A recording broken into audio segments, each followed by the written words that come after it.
நான் சொல்றது கவனமா கேளுங்க.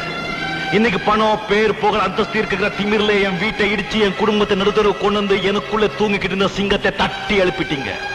அசோக், நீ இதுவரைக்கும் இந்த அண்ணாமலை நண்பனை தான் பார்த்திருக்க. இனிமே நீ இந்த அண்ணாமலை விரோதியா பார்க்க போற. இந்த நாள் உன்னுடைய கேலண்டர்ல குறிச்சு வச்சுக்கோ. இன்னிலிருந்தே உன்னுடைய அழிவுகால ஆரம்பமாயிடுச்சு. எனக்கும் உனக்கும் தர்ம யுத்தம் தொடங்கிடுச்சு. இந்த யுத்தத்துல நான் உன்னை விட பணம், பேர், புகழ், அந்தஸ்தை சம்பாதிச்சு பல அடுக்குமாளிகை ஓட்டைகளை கட்டி உன்னுடைய முன்னேற்றத்தை தடுத்து நிறுத்தி உன்னுடைய பண வரிய ஒழிச்சு கட்டி நீ எப்படி என் வீட்டை இடிச்சு என் குடும்பத்தை நடுத்தர கொண்டு வந்தியோ அதே மாதிரி நானும் வீட்டை இடிச்சு உன் குடும்பத்தை நடுத்தர கொண்டு வரல. என் பேர் அண்ணாமலை இல்லடா.